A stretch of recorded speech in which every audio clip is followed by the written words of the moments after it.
You're listening to a Keokuk Area History Syndicate production. Okay, today is Thursday, July 24th, 2025. It's around 10:07 a.m., and I'm here with Joyce Starr, who is going to talk about her experience with the armory explosion. I'm just going to move this microphone a little closer. Is that okay? It's fine. So Joyce, I'm just going to open it up about what's on your mind. When I mention the armory explosion, what do you think about? Well, I think about the night my husband and I had enjoyed square dancing and the environment. We went many places to dance. We went to Quincy a lot, and we were in Carthage some, most frequently, and things. And then, of course, we were members of the Keokuk Swing Easy Fun, and we enjoyed it. We had a lot of friends that came, and of course that night some of them weren't there because it was Thanksgiving Eve. And we danced, and we had a young couple that from this Carthage area that were just taking lessons, and it always helps when you can split those couples up and dance with experienced dancers so they don't mess up the set. And so I had danced with Carl Goodrich, and my husband danced with Carol that set, and we got through it fine. And then after the set was over, well, there was a little break, and you could have some refreshments that all the people had bought to the dance. And then they had some round dancing and things in between. We got ready to start a new set. He called for couples, and my husband said, "Honey, do you want to dance this time?" And I said, "No, I don't think we better." I'd had a cold and I didn't want to get to coughing. And so we went over and we sat on the wall there close to where we stored our purses, and there was a separate room there. And we sat by the door. He was by the door, and I was the next person there. And then they were dancing, and all of a sudden there was a loud noise, and I remember putting my hand up over my head to protect it, and I saw just like a bolt of lightning that went through and just reached out different directions and things. And my husband saw something different. It was kind of strange because he saw a big ball going through. And he hollered for me. We were sitting side by side there by the wall, and he kept hollering for me. And I answered him, but I couldn't make him hear me because of all the screaming and noise and things in there. And I couldn't get up. I had been knocked to the floor. And somehow or other, my skirt was caught some way. I don't know if it was the chair or something that had fallen over me, but they said what happened was the roof had fallen over our heads and protected us from the fire then. But I couldn't get up.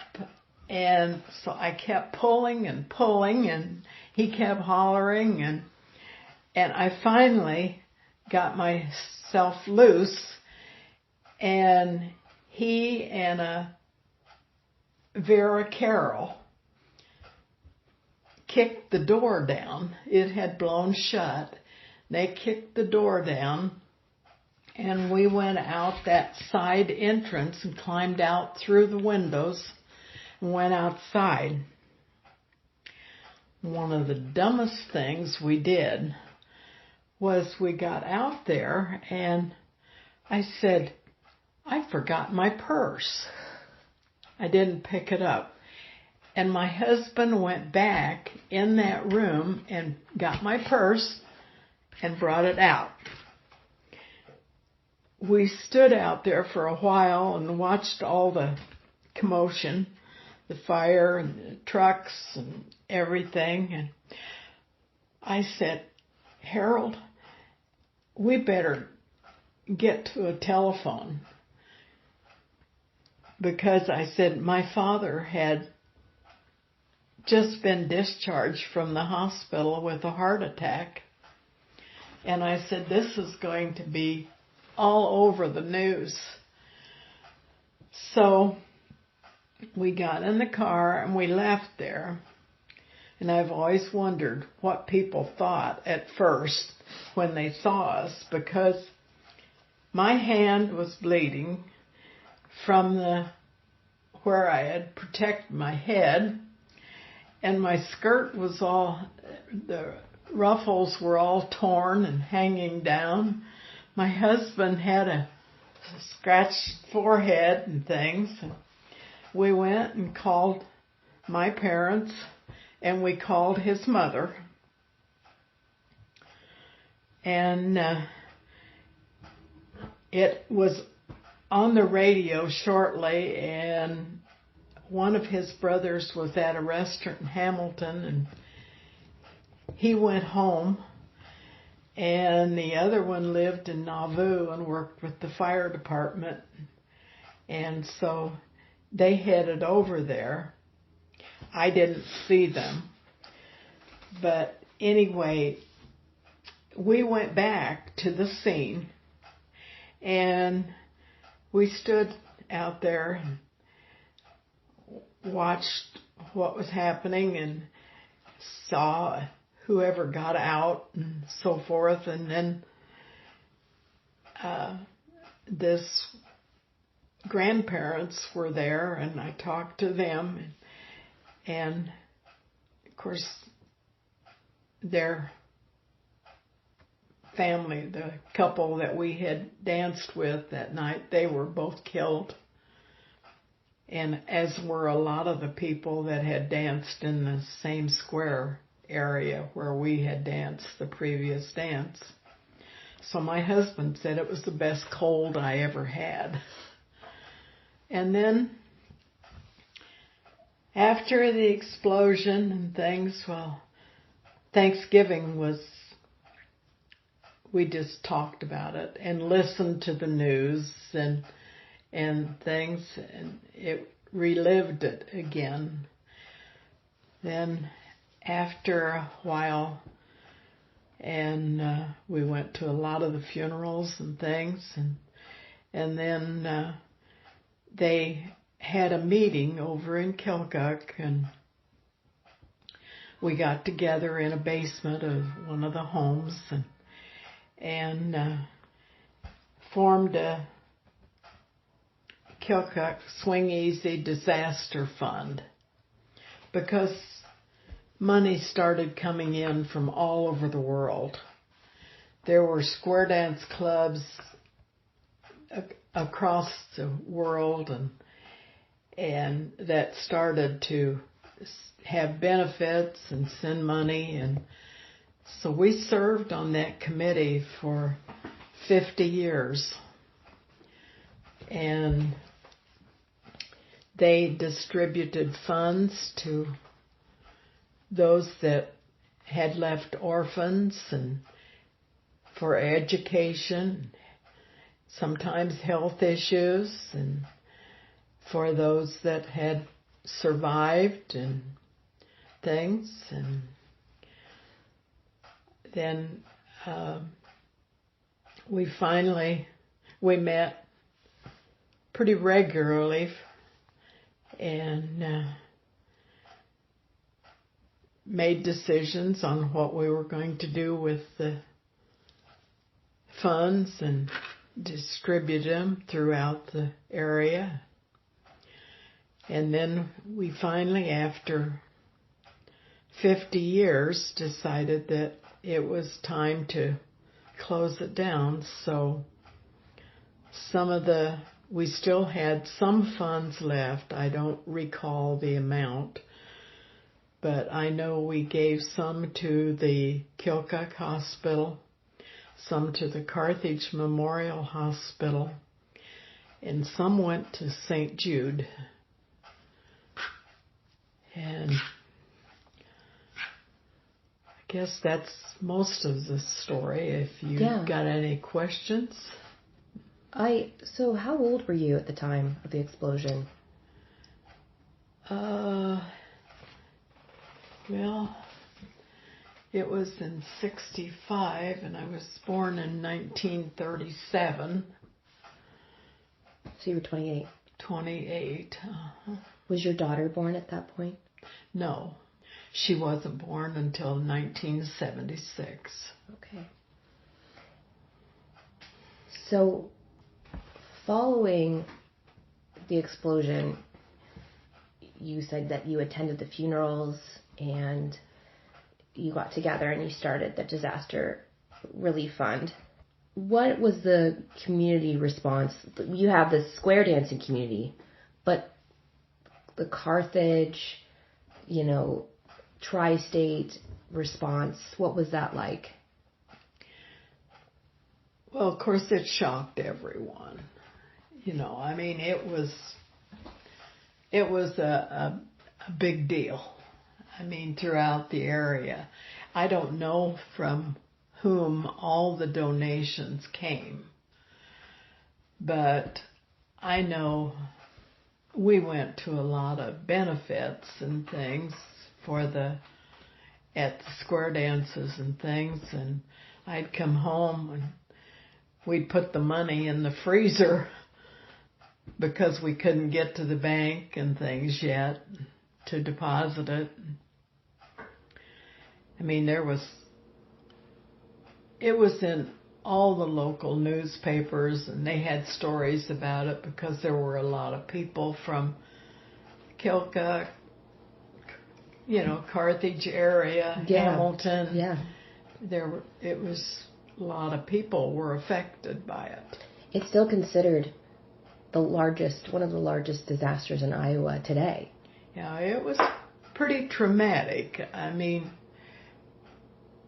Like I said, we were sheltered from the fire by the roof coming over our heads, and apparently that's what knocked me to the floor. But it was quite a deal. When you talk about trauma, how were you impacted? Did you have nightmares? Did you have phobias? How did you overcome that trauma? Well, I guess we basically just lived with it. Yes, we thought about it a lot, and I had clippings and things that I made a scrapbook, and I shared that with some people through the years, and some of them were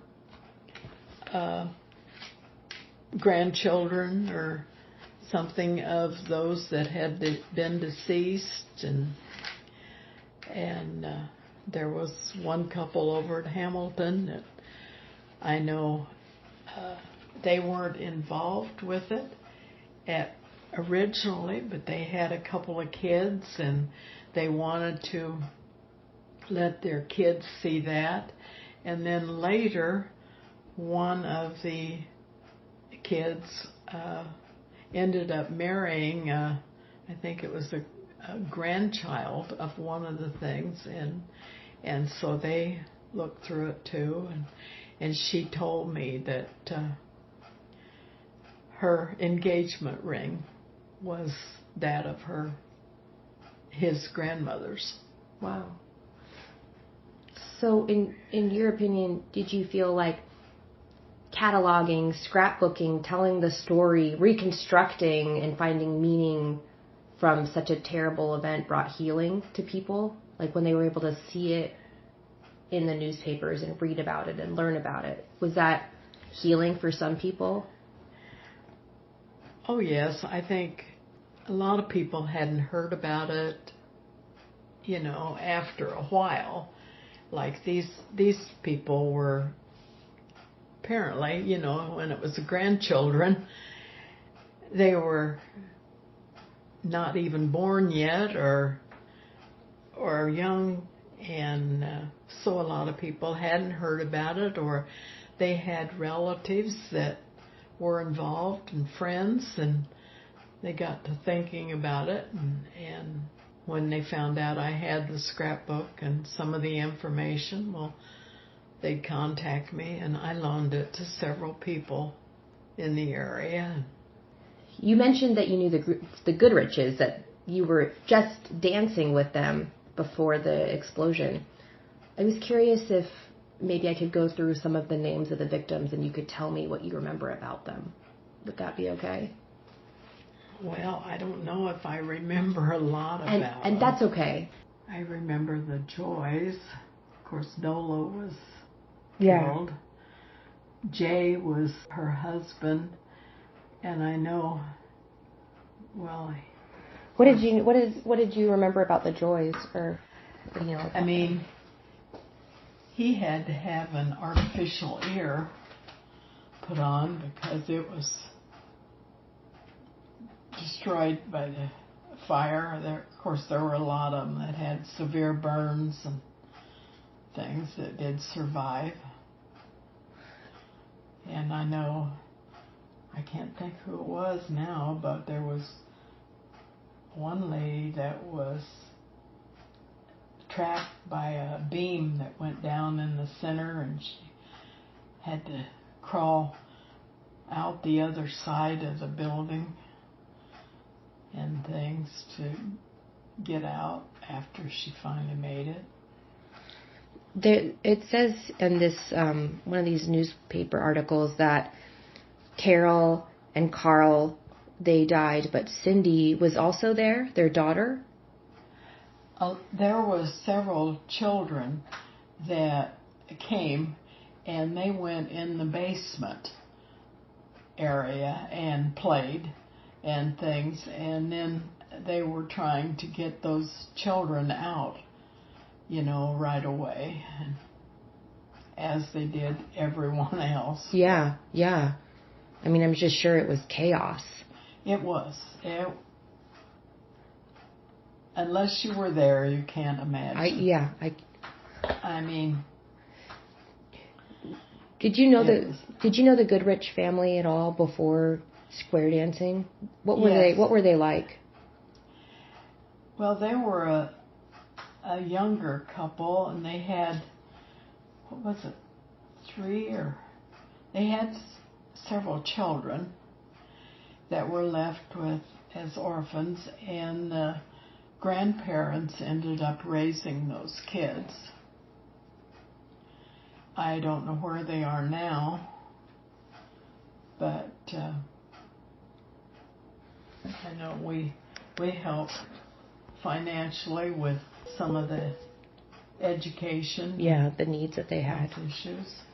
After this disaster, how did it impact square dancing? Like, did people go back to square dancing? Did some people decide not to square dance again? Did the club pick up and slowly start?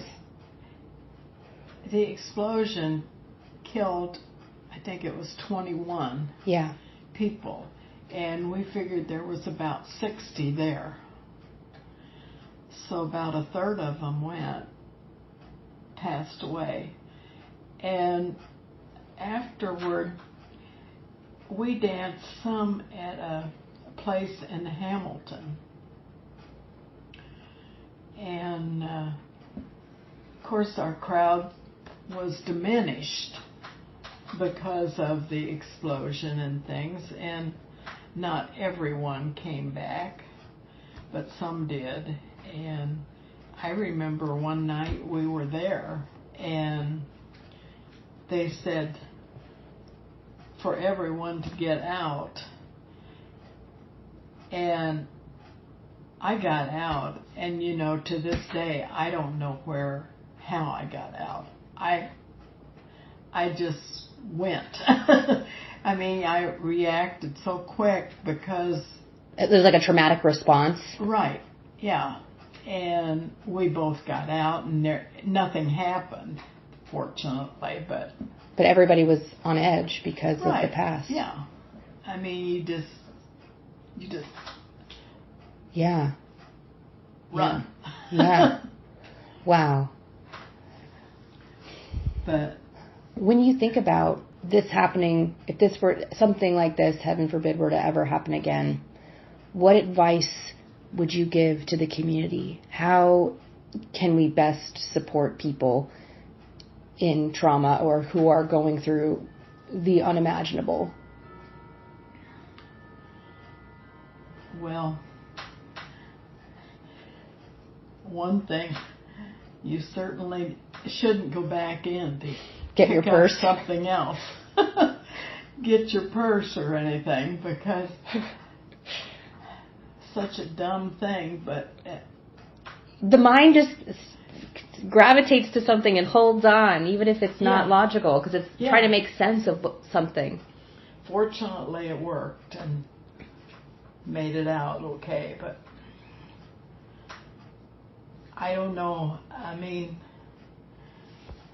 we had a lot of meetings, and we talked about it, when we'd have our meetings and things, and it was a group that we worked together on helping others with their grieving problems that they needed and so forth. But I guess it was younger, and we were younger, and then we just... But it became a huge part of your life. For 50 years, you were on this disaster fund and right. reaching out and being a part of the victims' lives and helping. Yeah, and we reviewed all the bills that were submitted and so forth. And I think there was one family that had a child in special care and so forth, and helped with their education. And as I said, there were some that needed additional help with their medical expenses. And was your father okay after you visited with him? Yes, they were okay. And his mother, when the son got home, of course, she had gotten our call, and she had one of her sons there and so forth, and it wasn't very long till she said she got a call from some friends in Texas that night that they had heard it on the news already. Wow. I mean, the news just spread very fast. It spread all over. Yeah. Wow. The news went quick. And it was soon all over the world. I think that this is an impossible question, but if there's something to take away from this experience, from this thing that's impacted your life and the life of so many, trying to communicate this to somebody who has no idea this has even happened or what it would be like, what are the takeaways that you would communicate with them? Well, I think one of the things is enjoy your friends in your life, because it can end at any moment. You never know what's going to happen. We had no warning that night, had any idea that we were going to be experiencing the trauma that was about to happen. Yeah. There's a balance between living in fear for something that may or may not ever happen and also savoring the moment. Right. You just enjoy life as it goes. As an aside, did the Army ever, because I know it happened in the National Guard armory, did the Army or military ever reach out for support? I don't recall them doing that. I don't know one way or the other for sure. One thing I did forget to say is that we decided that they should be remembered, those that had passed. So we used some of the disaster fund money to put up a memorial outside the armory in remembrance of those that had passed. Those people need to be remembered, and it was a major disaster, and as I said, it was impacts generations. Yeah. And it was publicized throughout the country. I mean, yeah. Like I said, those people our friends from Texas or family, they called right away. They'd heard it and they knew we were involved, and news spread fast. Yeah. I am so grateful for the time that you've taken. I hope that this was a positive experience. It seems like you were a balm for people. You had gathered and collected stories, and you were able to take that work that you did and give it to others to help them heal and to make sense of things. Yeah. I think they appreciated it, and seeing what had happened, and it kind of brought it more to their reality. How do those conversations start? You see someone who has experienced unbelievable loss, and you want to say something to them, but maybe you're afraid to say something because you don't want to hurt them. But talking about it is a good way to help. How do you even broach the topic? How do you start that conversation? Well, I guess a lot of it is you discuss what you've done in your life and for fun and things like that. And of course, modern square dancing was a big part of our lives. And so you just say, have you been dancing since the event, or? Yes, we danced after that. Yeah. So, but talking with somebody, who was there, you just say, how have you been? Have you been dancing, or how are you filling the time? Yeah, we still dance some, but after a while, the modern square dancing clubs didn't exist. Yeah. And so you found alternative ways to enjoy life. Yeah, yeah. What did you find? Well, my husband and I went to a lot of theater performances and things like that, and gospel concerts, and we went to a lot of festivals and things throughout the area. You have one daughter. Does she have any children? No, she does not. So you and your daughter are still close? Yes. Yes, we are. She comes down quite frequently now, since my husband passed away in December. She's a good support. I have some family over around Hamilton area, and some up at Charles City, Tennessee, North Carolina. They call.